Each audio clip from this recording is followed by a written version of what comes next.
dito naman tayo sa ating computer, no? So, first is yung ating test or yung CSV file natin. Pag double-click natin dyan, so, bubukas agad. Okay, sorting, listings, elevation, and description, no? Okay. So, pwede na natin itong i-plot. Okay. Doon sa, kung meron kayong Civil 3D, meron kayong other third-party software na pwedeng mag-plot nung direct na CSV file, you can do so. Dito naman, doon sa mga user na walang Civil 3D or land desktop, halimbawa, ang gamit lang is basic na cut lang. So, yung drawing file, ito yung para sa inyo. Double-click mo lang yan. Okay. And then, kung meron kayong AutoCAD, automatic, bubukas yan sa AutoCAD.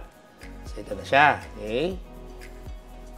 Yun. So, kung halimbawa, nalalakihan kayo sa, sa font, right-click lang natin. Then, let's go to Properties. And then, text. Pwede natin likitan yung kanyang sizes. Okay? So, user discretion. And by the way, kung lot survey, very important, no?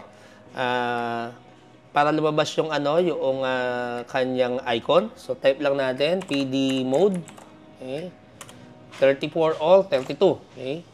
Yan, para lumabas yung pinaka-node niya. Okay, para alam natin.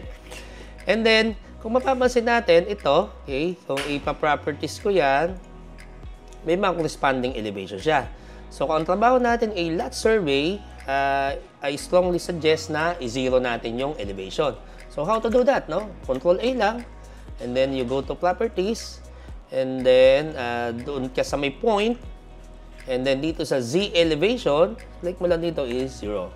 Then, enter. And then yung polyline din, pwede mo ring i-0 yan. Okay. Okay, no? So naka-0 naman siya. Okay. Close. So kung i-ID natin yan, okay, ID. Yan. So naka-0 na. So lahat ng mga shot natin, naka-0 na. Para pag nag-measure tayo ng mga distances, naka-plane lang siya. Kasi kung hindi natin i-0 yan, kung yung sinorvey natin na area is very steep yung slope. So, yung ibibigay niya na distance is slope distance. Baka magtaka kayo, bakit parang iba yung distance natin, no? So, yan, importante ito. So, after that, okay, itry naman natin siyang, by the way, kung may mga ginawa kayo na mga, nag-connect kayo ng mga polyline within FieldMaster, pagka nag-export kayo ng CAD file, automatic kasama rin po siya. So, kung may mga ginawa kayo linya, kagaya po nito, itong rectangle na to, doon ko po yan nilinya sa FieldMaster. So, kasama rin po siyang na-export. So, kung may mga notes kayo doon, yung nagawa kayo ng mga connecting lines, so, automatic masasama rin po yan. Which is very convenient para hindi na kayo mag-notes, no? And then, try naman natin siyang plot using yung CSV file. So, kagaya nito ay gumagamit ako ng Civil 3D, so pwede natin siyang i-import as file siya, no? So, yung format natin is point number, northing east elevation description. So, test, open.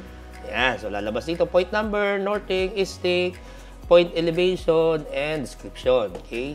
So, kung gusto nyo i-add sa group, you can do it. Let's say, lot, no? Click OK. Click OK. Zoom extend. And then, scale lang natin siya.